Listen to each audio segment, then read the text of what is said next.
దేవుడు మోషేతో మాట్లాడిన మాట గుర్తుందా? మీకు ముందుగా ఒక దూతను పంపుచున్నాను, అతని సన్నిధిని జాగ్రత్తగా ఉండండి, అతడు మీ పాపమును పరిహరించడు సుమి అంటూ నిర్గమ 23:20లో దేవుడు తీవ్రంగా హెచ్చరిక చేస్తాడు. వాళ్ళు రాత్రింబవళ్ళు కూడా భయంకరంగా ఏడుస్తూ ఆకాశం ముందున్న సృష్టికర్తైన తమ దేవునికి ప్రార్థించడం ప్రారంభించారు. ఇక్కడికి వచ్చిన తర్వాత, ఉద్యోగాలు దొరికిన తర్వాత, పనుల్లో సెటిల్ అయిన తర్వాత, బాగానే బతుకుతున్న తర్వాత, గోషను రాష్ట్రం ఒక స్వాస్థ్యం అందిన తర్వాత, ఇది మాకు సెకండ్ హోమ్ అన్నట్టుగా ఫీల్ అయిపోయాం, మెల్లిగా సెటిల్ అయిపోయాం. తప్పే. నిజానికి ఇది మాది కాదుగా, ఈ భూమి మాది కాదు, ఈ ఆచార పద్ధతులు మావి కాదు, మా దేవుడవు నీవు, నిన్ను మర్చిపోయాం, ఇష్టానుసారంగా బతికేస్తున్నాం ఐగుప్తులతో కలిసి, తప్పే, మమ్మల్ని క్షమించండి. మా పితరుడైన అబ్రహాము ద్వారా నువ్వు వాగ్దానం చేసావు, మళ్ళీ ఎలాగైనా తీసుకెళ్తానని, ఆ సోయ లేకుండా బతికాం, క్షమించు బాబు అని మొర్ర పెడితే, ఏడిస్తే, ప్రార్థనలు చేస్తే, ఇక వాళ్ళు మూలుగులెడుతూ మొర్రపెట్టడం మొదటి పని పస్కాను ఆచరించుట. నిర్దోషమైన పస్కా పశువును వధించి దాని రక్తమును వారి మీద, వారి గుడారముల గడప కముల మీద ప్రోక్షించుకొని, సంహారకుడు వారిని దాటిపోయినట్లుగా వారు క్షేమంగా బ్రతికి మెల్లిగా వాగ్దాన దేశానికి బయలుదేరిపోయారు. ప్రియులారా, అంటే యాత్రారంభములోనే వారికి సున్నతి చేయటం ద్వారా, పస్కాను ఆచరించడం ద్వారా వారందరి జీవితాల్లో దేవుడు తన రక్తముతోనూ వారి నిబంధనతోనూ ఒక ఆమోదాన్ని ఏర్పాటు చేసి వారిని నడిపించడం ప్రారంభించాడు. ఇలా బయలుదేరిన పురుషోత్తములలో, మగవారిలో, పెద్దవారిలో, బలవంతులలో అందరూ కూడా అక్కడ వాడిన మాట యోధులు, అందరూ సున్నతి చేయబడిన వారే, అంటే దేవుని అనుమతి కలిగిన వారే, దేవునితో నిబంధన కలిగిన వారు. కొన్ని పొరపాట్లను బట్టి, బలహీనతలను బట్టి, అవిధేయతను బట్టి, తిరుగుబాటును బట్టి వారిక మీదట వాగ్దాన దేశములో ప్రవేశించు అర్హతను కోల్పోయినారు గనుక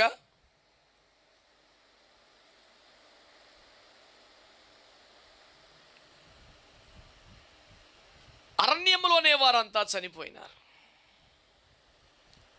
అక్కడ రాసిన బాధాకరమైన మాట, ఐగుప్తులను బయలుదేరిన వారందరూ యుద్ధ సన్నద్ధులైన పురుషులందరూ ఐగుప్తు మార్గములో అరణ్యములో చనిపోయిరి.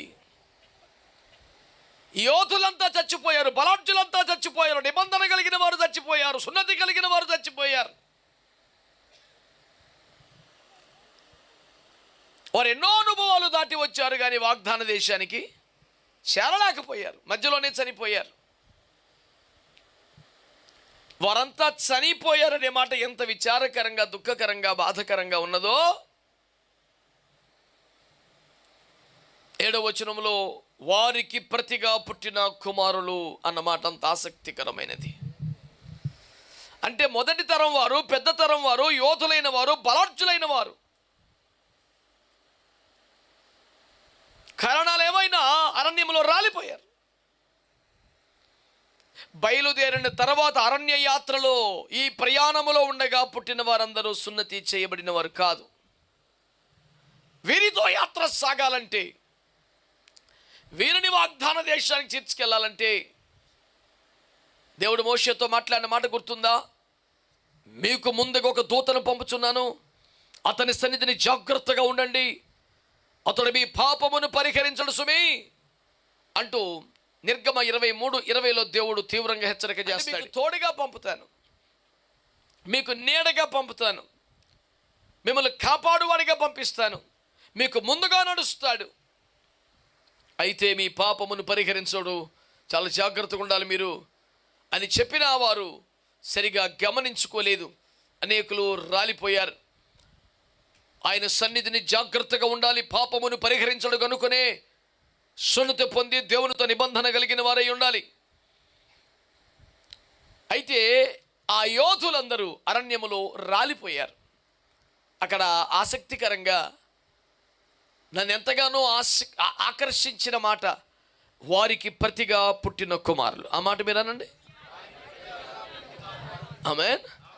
చనిపోయిన యోధులకు ప్రతిగా ఒకప్పుడు బలవంతులై, ఒకప్పుడు సున్నతి కలిగిన వారై, ఒకప్పుడు నిబంధన కలిగిన వారై, ఒకప్పుడు దేవుని ఏర్పాట్లో ఉన్నవారై, ఎన్నో అనుభవాలు పొంది, ఎంతో మన్నా తిని అనగా వాక్యమును పొంది, బండలో నీరనగా పరిశుద్ధాత్మాభిషేకం కలిగి మేఘము కింద నడిపింపులో ఇంతకాలం సాగిన వాళ్ళు వాగ్దాన దేశం చేరకుండానే మధ్యలోనే చనిపోయారు.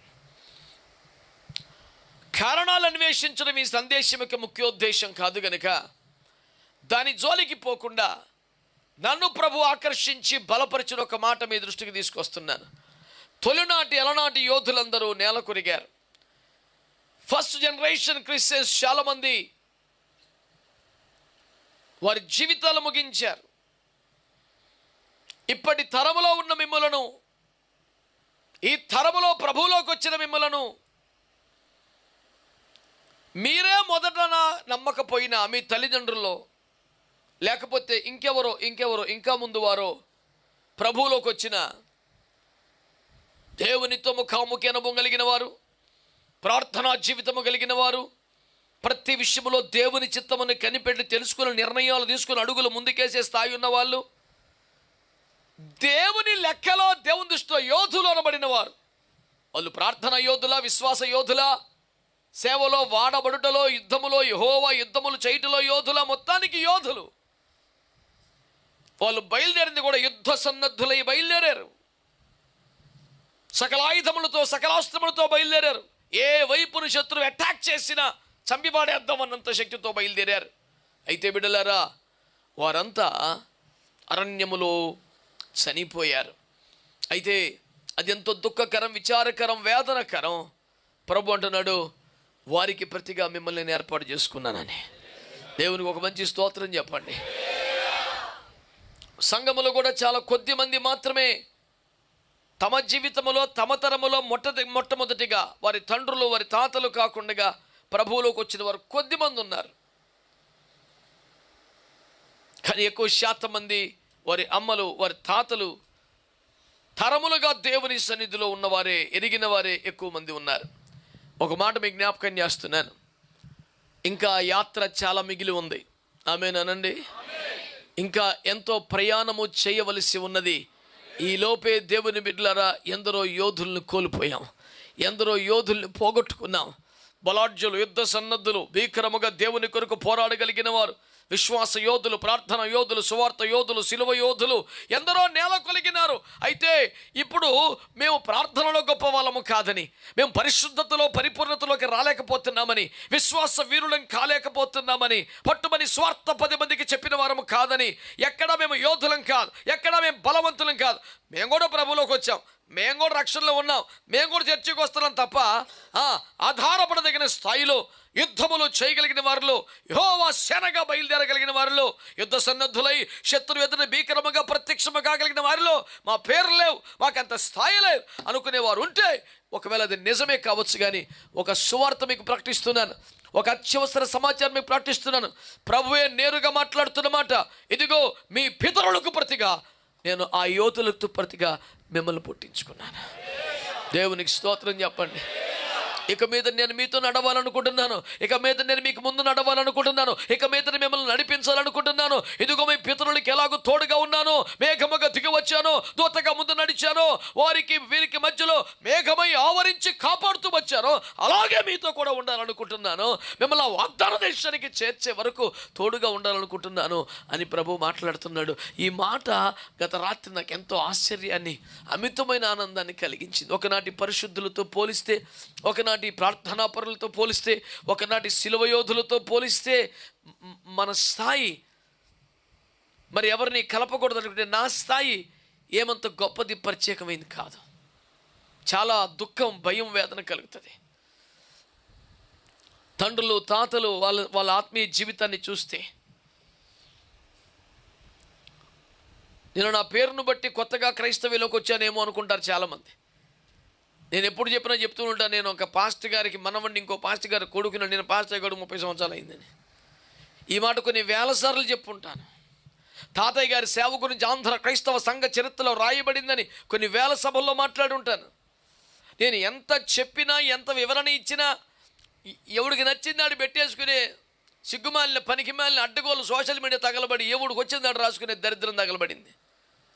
ఇందులో లేటెస్ట్గా ఒక సమాచారం ఏంటంటే, ఈ వారంలో కనీసం ఒక 50 మంది మెసేజ్లు పెట్టారు, అన్న హ్యాపీ వెడ్డింగ్ యానివర్సరీ అన్న. అసలు నా పెళ్ళి ఎప్పుడు, అదేం తారీఖు, ఇప్పుడు వెడ్డింగ్ యానివర్సరీ ఏంటి? లేడికి లేచిందే పరుగు, కొత్త బెచ్చగాడు పొద్దురగడ.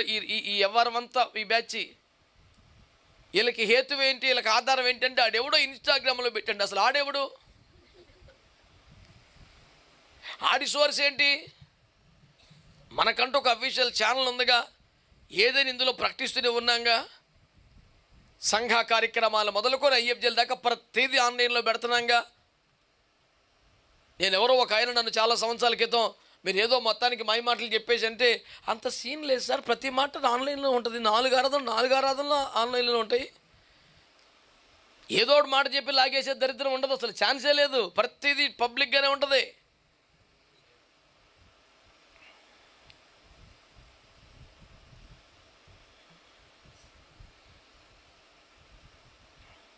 ఒక 2-3 సంవత్సరాల క్రితం నేను తిరువూరు ప్రాంతంలో దైవ సేవకుడు అంటే దశంభాగాలు తీసుకోవటమే కాదు, దశంభాగాలు ఇవ్వాలి, తీసుకోవటమే కాదు నువ్వు కూడా ఇవ్వాలి అని ఖండితమైన ఉపదేశం చేశాను. ఎందుకంటే ప్రభు ఈ దీన సేవకుడిని ప్రేమించి నమ్మి కొన్ని వేల మంది సేవకులు నా చేతులకు అప్పగించి వాక్యం ద్వారా వారికి పరిచయం చేసే బాధ్యత నాకు ఇచ్చాడు దేవుడు. నేను విశ్వాసాలతో మాట్లాడేది ఒక 30% ఉంటే 70% రోజు సేవకులతోనే మాట్లాడుతుంటాను. అవన్నీ కూడా డైరెక్ట్గా ఆన్లైన్లో ఉంటాయి. అందులో సేవకులు మీరు ఇవ్వాలి దశంభాగం, మీరు తీసుకోవటమే కాదు అని చెప్పిన దాన్ని ఎవడో కుట్రపూరితంగా కట్ చేసి మీరు దశంభాగాలు ఇవ్వాలి లేకపోతే కుదరదని చెప్పని చెప్తున్నాడని సోషల్ మీడియాలో అడ్డగోలుగా వాడి పబ్బం గడుపుకోవడానికి పనికి మళ్ళీ కక్కుర్తి బతికితే అది నిజం అనుకొని రాజేష్ మహాసేన గారు దాని మీద మాట్లాడి, చూడండి జఫన్య ఎట్లా మాట్లాడుతున్నాడో తప్పు కదా అని చెప్పేసి అంటే, రాజమండ్రిలో దాన్ని వివరణ ఇస్తే వారు ఎంతో హుందాగా ఎంతో సగౌరవంగా కనీసం 1కి 10 సార్లు క్షమాపణ చెప్పి, అయ్యా ఇదంతా నేను వినలేదు చూడలేదు, ఎవరో కట్ చేసి పెట్టారు, నాకు నేను తెలుసుకున్నాను మీరు డబ్బుల కొరకు ఆశించి పని చేయట్లేదని. గత 3 ఆదివారాల దేవుని వాక్యం ద్వారా మీకు ఎంతో అభిషేక పరిచర్యలు చేసిన దైవజనులు సురేంద్ర మోజస్ గారు కూడా ఫేస్బుక్ ద్వారా వారికి చాలా గట్టిగా పోరాడి, మా తండ్రి గురించి నీకు తెలియదు, ఆయన తీసుకునే రకంగా అది ఇచ్చే రకం అని సకల ఆధారాలతో చర్చకు సిద్ధమని చెప్పేసి వారితో మాట్లాడితే, కువైట్ దేశం నుండి దుబాయ్ దేశం నుండి అనేకులు ఆయన మా దేశానికి వచ్చి నాళ్ళు పరిచయం చేసి కనీసం అకౌంట్ నెంబర్ ఇవ్వకుండా వెళ్ళిపోయాడు, పిచ్చి మాటలు మాట్లాడొద్దని గట్టిగా వారి బాధను తెలియపరిస్తే వారెంతో హుందాగా సగౌరవంగా పలుమార్లు ఆ మాటను ప్రస్తావించి ఒప్పుకున్నారు. ఇది ప్రపంచంలో జరిగిన వాస్తవం. అయితే ఈ రోజుకి ఇంకా జఫన్యా డబ్బులు అడుగుతున్నాడని ట్రోల్ చేసే సిగ్గుమాలినోడికి అసలు బుద్ధి ఉందా? అది ఎవడాడు? నిజం తెలుసుకొని మాట్లాడు, దమ్ముండాలి, సత్యం ఉండాలి. వాడు ఇలా అన్నాడంట, వీడు ఎలా అన్నాడంట అని చెప్పేసి నువ్వు అటబోగట్ట మీద బతికేవాడు కొంపేం కట్టుకుంటావురా సన్నాసి వ్యవహారం అని.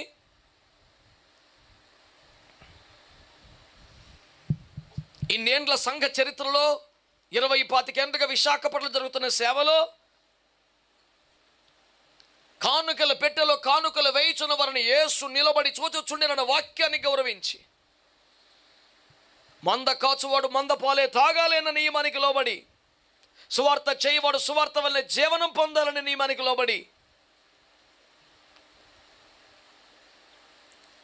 మందిర ద్వారములలో కానుకలు పెట్టి ఉంచుతాం 3 సంఘాలలో. కానీ ఇన్నేండ్ల సంఘ చరిత్రలో ఒక కానుక పాట పాడింది కానీ కానుక సేకరించింది లేదే. ఎవడి గురించి ఆడు మాట్లాడేది? అయినా నా బిడ్డలు దేవుని సేవని సేవకుని ప్రేమించే వాళ్ళు గనుక ఒక కానుక పాట పడకపోయినా, కానుక ప్రకటన చేయకపోయినా వాడు దేవుని సేవకు ఇస్తూ సహకరిస్తున్నారు. కాబట్టి కొన్ని 100 సార్లు మైకులో యూట్యూబ్లో పబ్లిక్గా చెప్పినట్టే, మేము తినేది బతికేది చేస్తున్నదంతా సంఘము ద్వారా జరుగుతున్నదే. మేము వేరే ఉద్యోగాలు కానీ వ్యాపారాలు కానీ మాకేమీ లేవు. ఒక 100 రూపాయలు అద్దు వచ్చే అవకాశం కానీ ఒక బస్తా బియ్యం వచ్చే సోర్స్ కానీ మాకు లేవని సాక్ష్యం చెప్పడం జరిగింది. సత్యాలు తెలుసుకొని మాట్లాడాలి. వాస్తవాన్ని దర్జాగా దమ్ముండి గట్టిగా మాట్లాడాలి.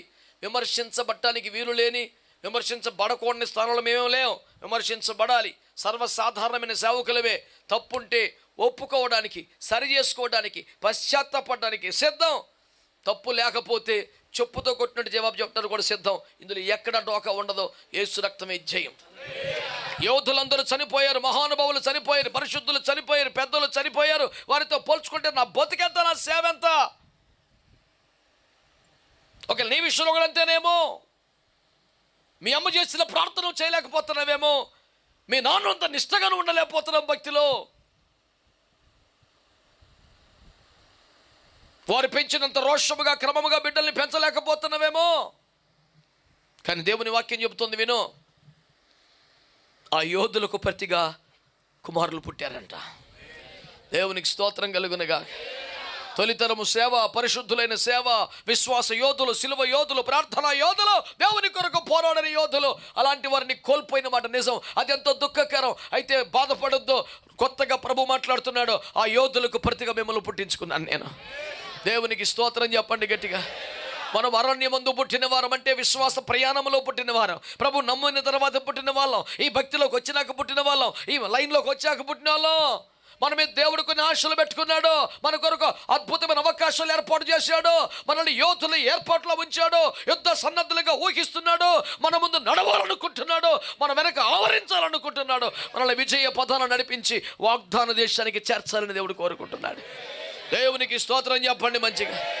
హల్లెలూయా. యుద్ధ సన్నద్ధులై ఐగుప్తులోంచి బయలుదేరిన యోధులంతా చనిపోయారు. అయినా దేవుని ప్రణాళిక చచ్చిపోలేదు. దేవుని ఏర్పాటు ఆగిపోలేదు. దేవుని కార్యం ఉపసంహరింపబడలేదు. సర్లే పోనే, ఇంకేం చేస్తాం, ఇక ఎంతో ఆశలు పెట్టుకున్నాం, పోయారు ఇక అని చాప చుట్టేసిన బాపతి కాదు. హల్లెలూయా, హల్లెలూయా. ఒక మహా ప్రాజెక్టు స్టార్ట్ చేస్తే దానికి కీలకమైన వ్యక్తి మరణిస్తే ఆ ప్రాజెక్ట్ ఏమవుతుందో నేను ఊహించడం కూడా కష్టమే. కానీ దేవుని బిడ్డలారా, ఒక కథ నడపాలనుకుంటే కథానాయకుడే చనిపోతే స్టోరీ ఎట్లుంటుందో. కానీ ఐగుప్తు నుంచి వాగ్దాన దేశానికి బయలుదేరిన యోధులందరూ దారిలోనే చచ్చిపోతే దేవుని ప్రణాళిక చావలేదు. ఎందుకంటే దేవుడు చావులేనివాడు. దేవుని ప్రేమకు శక్తికి మితి లేదు. ఆయన బాహుబలము తక్కువ కాలేదు. ఆయన హస్తము కొరచవ్వలేదు. హల్లెలూయా. పరిసయ్యులు, ధర్మశాస్త్రోపదేశకులు చాలా ఎక్కువగా పెద్దగా తేడాగా మాట్లాడితే ప్రభు ఏమన్నాడండి? మీరు మౌనంగా ఉంటే రాళ్ళ వల్ల అబ్రహామునికి సంతానం పుట్టించుకుంటాను నేను. దేవుడు రాళ్ళ వలన కూడా మహిమ తెచ్చుకుంటాడు. నీ ఉండగా రాయిగా ఛాన్స్ వెళ్ళటం ఎందుకు? నువ్వే ఆ స్థాయిలో ఆ గ్యాప్లో నిలబడమని ఈ పూట ప్రభు పెట్టి మీకు జ్ఞాపకం చేస్తున్నా. యోధులు చనిపోయారు. నువ్వు కూడా పనికి రాకపోతే ఒక రాయి ద్వారా దేవుడు పని చేసుకుంటాడు. ఒక కుక్కని వాడుకున్నాడు, కాకిని వాడుకున్నాడు, కర్రను వాడుకున్నాడు, ఏటి రాయిని వాడుకున్నాడు. ఎలాగైనా ప్రభు కార్యం చేస్తాడు. పాడి ఆవుల్ని వాడుకోలేదా? చిన్న చేపను వాడుకోలేదా దేవుని కార్యం కోసం? దేవుడు ఎవరైనా వాడుకుంటాడు. నీకు ఛాన్స్ పోతే కొన్ని వేల సార్లు చెప్పిన మాట మళ్ళీ జ్ఞాపకం చేస్తున్న ఉదయకాలం. నాలాంటోడికి, నీలాంటోడికి ఏసై తప్ప ఇంకొక ఆప్షన్ లేదు. కానీ ఏసైకి మనం తప్ప ఆప్షన్ లేసిన సీనేం ఉండదు. బోల్డ్ ముందు ఉన్నారు. అవునంటారు కదంటారా? నాకైతే ఆయన తప్ప దిక్కులేదు. అందుకని రాజబాబు గారి పాట నేనెట్టు పోగలను పాట పాడినప్పుడు తక్కువ వస్తా. నువ్వు చెయ్యంటే పోరా, నువ్వు పనికిరావు, యూజ్లెస్ ఫెలో, హోప్లెస్ ఫెలో, నీకు ఇన్ని అవకాశాలు ఇచ్చాను, నీకు ఇచ్చి నీలాంటో నేను భరించాలి, పోరా అని చీ కొడితే ఆ కాళ్ళ దగ్గర పడి చచ్చిపోవటమే తప్ప ఇంకో దగ్గరికి వెళ్ళే సోర్స్ లేదు. బ్రతకనిస్తే బ్రతుకు ఇస్తే సేవ చేస్తాం, లేదంటే కాళ్ళ కాడ చచ్చిపోతాం తప్ప ఇంకొక సోర్స్ లేదు, ఇంకొక దిక్కు లేదు. సౌలుకైతే 3 రోజులు చూశాడు, 3 రీతిలుగా మాకు ఆన్సర్ రాలేదు. వెంటనే కర్ణపిసా దగ్గరికి వెళ్ళిపోయాడు. He had another source, but we don't have.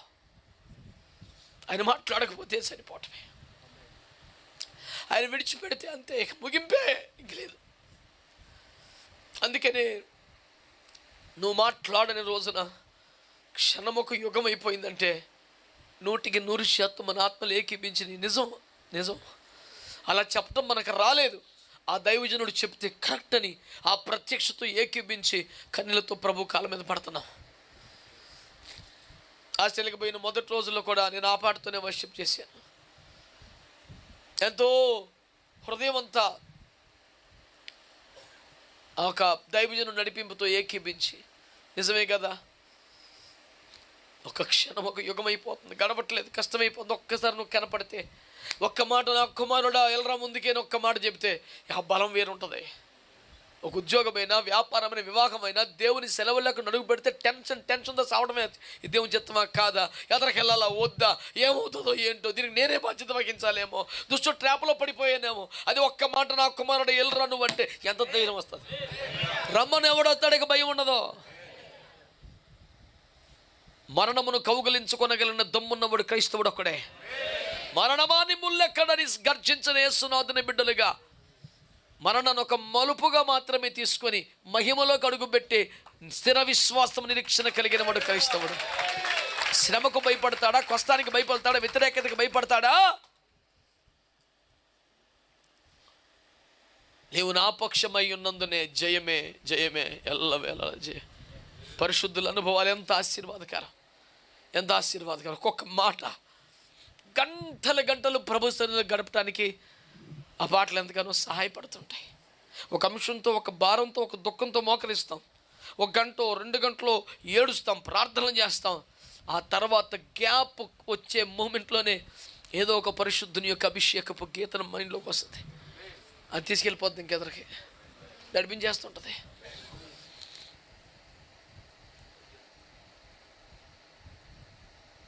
Hosanna మినిస్టర్లను పెద్ద దైవజనులు అయితేనేమి, రాజబాబాయ్ గారి కుమార్తె అయితేనేమి నన్ను కలిసి మాట్లాడినప్పుడు, మాకంటే చక్కగా మీరు మా పాటలను జ్ఞాపకం చేస్తున్నారండి, విశ్లేషణ చేస్తున్నారండి, అలా వివరిస్తుంటే మేము చాలా ఆశ్చర్యపోతున్నారే, ఇంతగా మేము కూడా ఎప్పుడు ధ్యానించలేదే అంటే, ఆలోచించలేదంటే నేను చెప్తాను, మీరు 150 కీర్తనలు మాత్రమే ధ్యానించారేమో, నేను ఈ పరిశుద్ధుల కీర్తనలు కూడా ధ్యానిస్తుంటాను. ప్రతి పాటను మనం ధ్యానించలేకపోవచ్చు, ప్రాక్టికల్ సాధ్యంగా. ఏదైనా ఒక పాట మనం దర్శిస్తే, మన హృదయాన్ని తాకితే వెళ్ళి దాని మీద కూర్చుంటాను. ఇంకా ఈ పాటలో ఏదో విషయం ఉంది, నన్ను పట్టుకుంది, ఇది హాయిగా వింటూ వెళ్ళిపోతుండే ఒక సంగీత అభిరుచిగా కాదు, ఎక్కడో టచ్ చేస్తుంది ఇది నన్ను, ఇది నాకు ఎక్కడో కనెక్ట్ అవుతుందంటే వెళ్ళి కూర్చోవటమే, దాని మీద ఒక ఖాళీ చూసుకున్న పూట. ఆమేన్. వాళ్ళు కూడా పరిశుద్ధ గ్రంథములో దేవుడు వాడుకున్న సేవకులు లాంటి సేవకులే కదా. కొంతమంది అంతకన్నా ఎక్కువగా వాడబడ్డ వాళ్ళు కూడా ఉన్నారు కదా. సొలొమోన్ లాంటి ముగింపు లేని పరిశుద్ధులు భూమి మీద ఉన్నారు కదా. దావీదు కంటే ఘనమైన బాల్యం కలిగిన వారు ఉన్నారు కదా. నేను మీతో మనవి చేస్తున్న మాట ఒకటే, ఉదయకాలం యోధులు కూలిపోయారు, యుద్ధ సన్నద్ధులు కూలిపోయారు. వారి ప్లేస్ రీప్లేస్ చేసి అంత స్థాయి ఎవరికి లేదనే దుఃఖం ఉంది. హల్లెలూయా.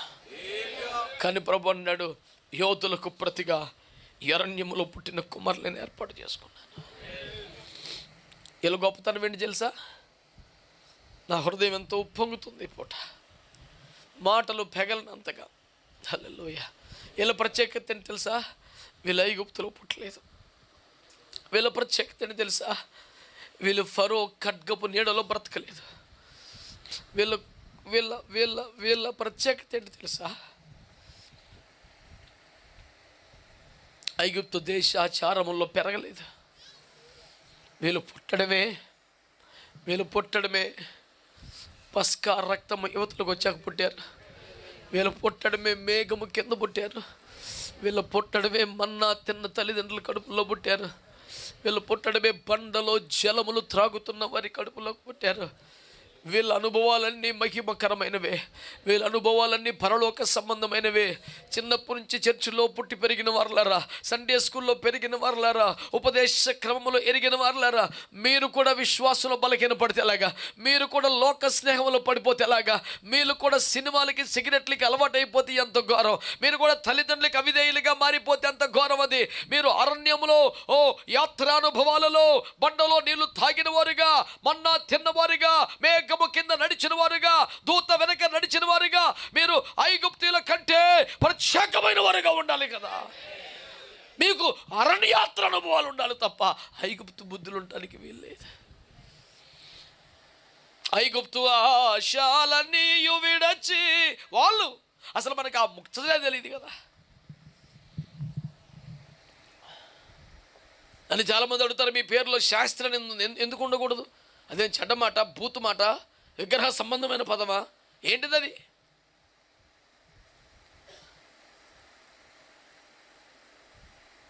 శాస్త్రం వెలిగిన వాడు శాస్త్రి, శాస్త్రాన్ని బోధించేవాడు శాస్త్రి. పోనీ అనుకో,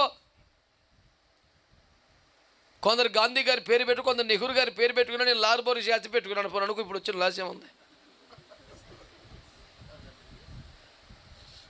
కుల వ్యవస్థకు తీవ్రంగా వ్యతిరేకంగా విరుచుకుపడి మాలంటోడు కులం కట్టడం ఏం దరిద్రం అండి. మా నాన్న మమ్మల్ని ఎట్ట పెంచాడు తెలుసా? కులం పేరు ఎత్తేవాడు కుక్కని పెంచాడు.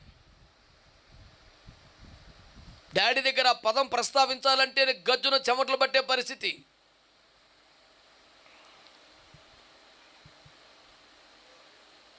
కుల వ్యతిరేక ఉద్యమాలు జరిగితే, కుల నిర్మూలన ఉద్యమాలు జరిగితే ఫస్ట్ ఉండేదే మనం. కొన్ని వేల ప్రసంగాల్లో చెప్పాను, మళ్ళీ చెప్తున్నాను. దేవుడు ఒక పురుషుని ఒక స్త్రీనే సృష్టించారు. వారి ద్వారానే మానవులు భూమి మీదకి వచ్చారు. ఒక అమ్మకి ఒక నాన్నకి పుట్టిన వాళ్ళకి నలుగురు పుట్టినా 40 మంది పుట్టినా 4 కులాలు వచ్చే ఛాన్స్ లేదు. అందరం ఒకటే.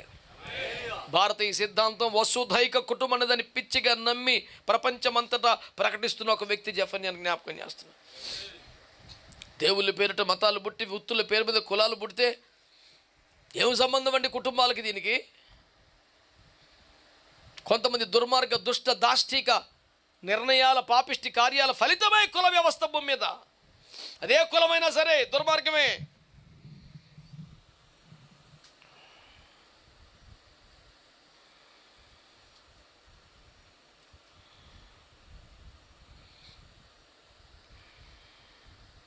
కనుక దేవుని బిడ్డలారా, కులం కూడుబెట్టదో, మతం మనశ్శాంతిని ఇవ్వదనే సిద్ధాంతాన్ని పూర్తిగా నమ్మి, ఏ మతం, యోధా మతం కానీ క్రైస్తవ మతం కానీ రక్షణ ఇవ్వదని, క్రీస్తు ప్రభు యొక్క శిల్వ రక్తం మాత్రం రక్షణ ఇస్తుందని, మతం అనేది మానవుడు చేసే ప్రయత్నం తప్ప ఇంకేది కాదని, క్రైస్తవం అనేది దేవుడే చేసిన ప్రయత్నం, 100% సక్సెస్ అయిన వ్యవహారం. క్రీస్తుని, ఆయన విధానాన్ని నమ్మి ఆ మార్గం నడవటానికి ప్రయత్నం చేస్తూ ఆయన మీద అచంచల విశ్వాసంతో బతుకుతున్నాను తప్ప పెద్ద బేభత్సమేమీ లేదని మీకు మనం చేస్తున్నాను. హల్లెలూయా, హల్లెలూయా. దేవునికి స్తోత్రం చెప్పండి. అందరూ విశ్వాసంతో ధైర్యంగా చెప్పండి, నాకు ఐగుప్తు తెలియదు, నా మీద ఐగుప్తు ప్రభావం లేదు, నాకు ఐగుప్తు విధానాలతో సంబంధం లేదు. నేను మేఘము కింద పుట్టినవాణ్ణి, నేను దూత వెనక నడుస్తున్నవాణ్ణి. నా ఆహారం పరలోకం ఇచ్చింది, నా నీరు పరలోకం ఇచ్చింది, నేను పరలోకం కోసం బ్రతుకుతున్నాను. దేవుని స్తుతిస్తూ చప్పట్లు కొట్టండి ఒకసారి.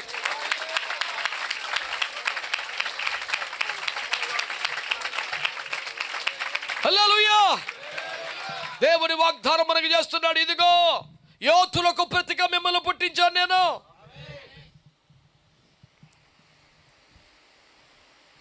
నేను నేరుగా ఎరుకో అనుభవానికి వెళ్ళిపోవాలని సిద్ధపడుతున్నాను రాత్రి. యాక్చువల్గా యోర్దాను అనుభవాలు ముగించా కనుక ఎరుకో దగ్గరికి వెళ్ళిపోదాం. 100% ఐఎమ్ ఫోకసింగ్ ఆన్ జెరికో.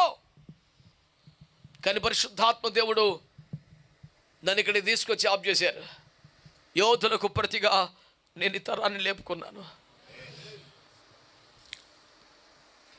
నేటి తరములో జరుగుతున్న బలహీనతలను, ఘోరాలని చూసి పెద్దవాళ్ళు ఎంతమందిరో, ఇది హోప్లెస్ జనరేషన్ అండి, భ్రష్టత్వానికి వెళ్ళిపోయారండి, ఇక కష్టమేలతో అని విసిగిపోయారు. అది వారి దుఃఖం, అది వారికి కలిగిన నిరాశ తప్ప వాళ్ళు వ్యతిరేకంగా మాట్లాడిన మాట కాదు. చూశారు, ఎదురు చూశారు, దెబ్బతిన్నారు, గుండె పగిలింది, ఏడ్చి మాట్లాడిన మాట అదే. కానీ విశ్వాసంతో ఒక మాట ప్రకటిస్తున్నాను, ఆ యోధులకు ప్రతిగా నేను పుట్టించిన బిడ్డలు వీరు. దేవునికి స్తోత్రం కలుగునుగా. మంద కాపురుల గుడారాల దగ్గర పెరిగిన పిల్లలు మీరు, పొలములో ఇరుల వలె పెరిగిన పిల్లలు మీరు. దేవునికి స్తోత్రం కలుగునుగాక. హల్లెలూయా. దేవుడు ఎక్కడ కనబడితే, దేవుడు ఎక్కడ మాట్లాడితే అక్కడ అబ్రహాము ఒక బలిపీఠం కట్టేసేవాడు. ఇస్సాకు పెరగడమే బలిపీఠాలు కట్టే భక్తిలో పెరిగాడు, సమర్పణలో పెరిగాడు, తన్ను తాను అర్పించుకోవడానికి చాలా సులువుగానే రాగలిగాడు. అతనికి ఎదిగిన భక్తి, ఎరిగిన భక్తి, వచ్చిన భక్తి అదే. ఆరాధనలో పెరుగుతున్నారు, వాక్యాల్లో పెరుగుతున్నారు, ప్రార్థనలో పెరుగుతున్నారు. మీ ఇంట్లో దేవుని వాతావరణం, సంఘంలో దేవుని వాతావరణం. కాలేజీలో ఉండేది ఎంతసేపు, డిపార్ట్మెంట్లో ఉద్యోగంలో ఉండేది ఎంతసేపు? మ్యాక్సిమం 8 hours, 16 hours ఇల్లు కదా, ప్రతి వీకెండ్ చర్చియే కదా. మరి ఇంకా నీ మీద లోక ప్రభావం ఏంటి? 24 గంటల్లో 16 గంటల లోకం కాదు కదా నీది. ఇంకా నీ మీద లోక ప్రభావం ఏంటి? నువ్వు విలువ పెట్టి కొనబడిన వాడివి కదా. నిన్ను స్నేహితుడు కాస్ట్ ఎలా కొనగలుగుతున్నాడు? ఒక ఆడపిల్ల నిన్ను ఎలాగో పడగొట్టగలుగుతుంది? ఒక దుష్టుడి పన్నాగులు నువ్వు ఎందుకు పడిపోతున్నావు? నువ్వు రక్తం పెట్టి కొనబడిన ప్రశస్తమైన బిడ్డవి కదా. మనం లౌకిక ఆత్మహత్యత ఏడవబట్టడానికి వీళ్ళే దేవుని బిడ్డలారా. ఈ మాట గుండెల్లో పెట్టుకోండి, చెప్పుకోండి. నేను యోధులకు ప్రతిగా పుట్టిన వాడిని. తల్లిదండ్రులారా, మీ పిల్లలు చిన్నప్పటి నుంచి ప్రార్థనలోనే పెంచుతున్నా సరిగ్గా ఉండలేదని దుఃఖపడుతున్నారా? మీ దుఃఖం కరెక్టే. మీరు కన్నీరే వాళ్ళకి ఆశీర్వాదం. తమ పసివారి ప్రాణం ఒకరికి చేతులు ఎత్తే తల్లిదండ్రుల ద్వారానే బిడ్డలు దీవించబడతారు. ఇందులో డౌట్ ఏమీ లేదు, ఇందులో సందేహం ఏమీ లేదు. కానీ ఒక్క మాట మాత్రం ఖచ్చితంగా చెప్పాలి, వాళ్ళు బలహీనులే అయినా, వాళ్ళు చేతగాని వాళ్ళున్నా, వాళ్ళు నీ అంచనాలకి చేరకపోయిన ఒక నిజం, వారి మీద దేవుని ప్రణాళిక ఉంది. నీ బిడ్డల మీద దేవుని ప్రణాళిక ఉంది. ఇంటికి పోయి వారి మీద చేతులేసి ప్రార్థన చేయి, వారి కోసం చేతులెత్తి మొరపెట్టు.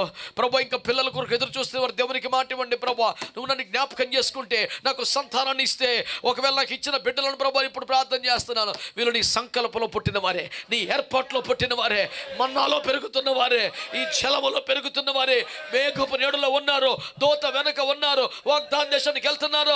నా బిడ్డలు ప్రభు నీ సంకల్పానికి వెలుపడలేరు, నీ ఏర్పాట్లో ఉన్నారు. ఒకవేళ వారు ఇంకా ఆ లైన్లోకి రాకపోతే, నీ ప్రార్థనను బట్టి, నీ ఒప్పుకోలను బట్టి దేవుని ప్రణాళిక వారి జీవితంలో నెరవేరుతుంది. వాళ్ళ కోసం ప్రార్థన చేయి. ఆమేన్. వాళ్ళ కోసం స్తోత్రాలు చెప్పు, వాళ్ళ బట్టి దేవుని మహిమపరచు. నీ నోటితో ఒప్పుకో, వాళ్ళు కూడా ఒప్పుకొని చేయి. నేను దేవుని ఏర్పాట్లో ఉన్నాను, నేను దేవుని సంకల్పంలో ఉన్నాను, నేను ఐగుప్తులో లేను. నాకన్నా కొద్దో గొప్ప ఐగుప్తు తెలుసు కానీ నా బిడ్డలకి తెలియదు, తెలియకూడదు. ఈ జనరేషన్ అట్లా ఉండాలా. నేను ఒక కొత్త పద్ధతిలో చెప్తాను. అమ్మమ్మల కాలం నాటి పగచూరిన పాల వాసన మనకు తెలియదు. అమ్మమ్మల కాలం నాటి మట్టి దాకలోని చేపల కూరలు మనకు తెలియదు. అంతా హడావుడి. ఏమండి, నాన్ స్టిక్ ప్యాన్స్ వచ్చినాయి, క్యాన్సర్కి ముఖద్వారంగా, ఏజు రక్తం జయం. నాకేం తెలుసు, నేను చదివాను, డాక్టర్లు చెప్తున్నాను. ఆమె బిడ్డ చెప్పురా, అవునా కాదా? నాకేం తెలుసు, నా చదివేంత, అందరు పెద్ద పెద్దలు చెప్తుంటే నమ్మి చెప్తున్నాను. ఇప్పుడు భూమి గుండ్రంగా ఉందని నేను చూశానా? పుస్తకం రాసే చెప్తున్నాను. నీకు ఎడ తెలిసినని అడిగితే నేను చదివి చెప్పానా? చదివే చెప్తున్నాను. నేను చూశానా? తాడొట్టుకొని భూమి చుట్టూ గిరగడ తిరిగి కొలత తీసుకు వచ్చానా? ప్రతిదానికి ఎట్టకారం ఒక్కొక్కడికి. నీకేం తెలుసు, నువ్వు ఎంబీబీ చదివావు అంటే భూమి గుండ్రంగా ఉందని నువ్వు చూసావా? చదివే చెప్తున్నావు, ఏదైనా సమాచారం విని చెప్తున్నావు. ఇదే వాళ్ళకే తెలుసు, వాదించాలి కాబట్టి వాదింతారు. అదొక సరదా అడిగి, లేకపోతే అన్నమరికి సాగుతాం. నేను ఆడు అరుగుదలకు ఉపయోగపడుతుంటే పోన్లేదు, నేను కూడా ఊరుకోండి. నేను అరిగిపోతుంటే కరిగిపోతుంటే ఆడికి అరుగుతుంది, పోన్లే. అవునే, దేవునికి స్తోత్రం. వాళ్ళ బాధలు మనకు తెలియదు. వాళ్ళలాగా చెప్పులు కూడా లేకుండా కిలోమీటర్ల కొద్ది నడిచి స్కూల్కి వెళ్ళటం మనకు తెలియదు. పొలం గట్ల మీద పడి పల్లేరుగాయలు గుచ్చుకుంటూ ఉంటే, ఆ కంపలు గుచ్చుకుంటూ ఉంటే, సర్కారుతో ముళ్ళు గుచ్చుకుంటూ ఉంటే, రక్తం పడుతూ స్కూల్కి వెళ్ళటం మనకు తెలియదు. 2 నిమిషాలు ఆలస్యమైతే ఎండలో నుంచో పెట్టి బెత్తంతో బాధేసిన బాల్యం మనకు తెలియదు. అసలు వాళ్ళ బాధలు తెలియదు, వాళ్ళ పాటలు తెలియదు, వాళ్ళ వస్త్రధారణ మనంతా సూపర్ బేబత్సం. మా అమ్మకి తెలియదు, మా నాన్నకేం తెలియదు, వాళ్ళకి తెలియదండి, సెల్ ఫోన్ పట్టడం రాదు, అసలు అంతా బేబత్సం. నేను ఉండేది ఏంటి, అన్నీ మంద సూపరు, కాకపోతే డిఎన్ఏ మట్టికి అదే నడుస్తుంది. నువ్వు ఏడ తెచ్చావురా కొత్తది? ఆ రక్తమే. హల్లెలూయా. ఇంత వాగుతున్నావే, సౌండ్ అంతా అక్కడ నుంచి వచ్చింది. కొంచెం కంట్రోల్ చేసుకుని పెద్దవాళ్ళని గౌరవించి కుదురుగా పెడితే మేలని అందరికీ ఈ తరానికి మనవి చేసుకుంటున్నాను. ఎవడ మాడతలేదరా కూరగాయలు అమ్మ నాన్న నీ ఈజీగా మాట్లాడు, లోకుగా మాట్లాడు, సులకం చేసి మాట్లాడు, అసలు నీకు ఈ రేంజ్ ఎట్టొచ్చిందిరా పిచ్చేసేలేబావు. కానీ మరోసారి మనవి చేస్తున్నాను, దేవునికి స్తోత్రం. స్తోత్రం చెప్పండి ఒకసారి. హల్లెలూయా. దేవునికి స్తోత్రం చెప్పండి. యోధులకు ప్రతిగా పుట్టిన వారు కనుక వారికి సున్నతి చేయి. ఎందుకంటే సున్నతి చేయబడిన వారిని నేను వాగ్దాన దేశానికి తీసుకెళ్ళిన వారితో నేను నడవని ప్రభు మాట్లాడుతున్నాడు. కనుక ఈ రోజున ఈ మొదటి ఒప్పుకోల్లోకి రండి. నేను దేవుని ఏర్పాట్లో ఉన్నాను, నేను దేవుని ప్రణాళికలో ఉన్నాను, నేను దేవుని సంకల్పంలో ఉన్నాను. నేను ఐగుప్తు ప్రభావంతో లేను, ఐగుప్తు ఆచారాలకి గొడవలకి నాకు సంబంధం లేదు. నేను ఇక్కడ మేఘం కింద పుట్టాను, ఈ నడిపింపులో ఉన్నాను. నేను నా యోధులకు ప్రతిగా భూమి మీద ఉన్నాను. దేవునికి స్తోత్రం చెప్పండి. నీకు ఇష్టమైన దైవజనుడు నిన్ను ప్రభావితం చేయడానికి దైవజనుడి పేరు గుర్తు చేసుకో. వాళ్ళు మహిమలోకి వెళ్ళిపోయిన వారి పేరు జ్ఞాపకం చేసుకో. మీ కుటుంబంలో అమ్మమ్మలో, నానమ్మలో, తాతమ్మలో, తండ్రులో, తాతలో వారు ప్రార్థించిన పరిశుద్ధులు ఉంటూ వారిని జ్ఞాపకం చేసుకో. వాళ్ళకు ప్రతిగా దేవుడు నన్ను భూమి మీద పెట్టాడు. ఆ సంకల్పాన్ని నాలో కంటిన్యూ చేస్తున్నాడు. నేనేమాత్రం బయటకు వెళ్ళడానికి వీల్లేదన్న సంకల్పంలోకి రండి. ప్రభు చిత్తం అయితే సాయంకాల ఆరాధనలో సున్నతి అంటే ఏంటి, ఎందుకు దానిలో ఉపయోగం ఏంటి, ఎందుకు ఏర్పాటు చేసి దాని గొడవ ఏంటో గోత్రం ఏంటో చెప్పుకుందాం. దేవుడు మనందరి యోధులకు ప్రతిగా నిలిపి దీవించి వాడుకొనుగాక. ప్రార్థన చేసుకుందాం. తలలు వంచండి, మోకరించండి.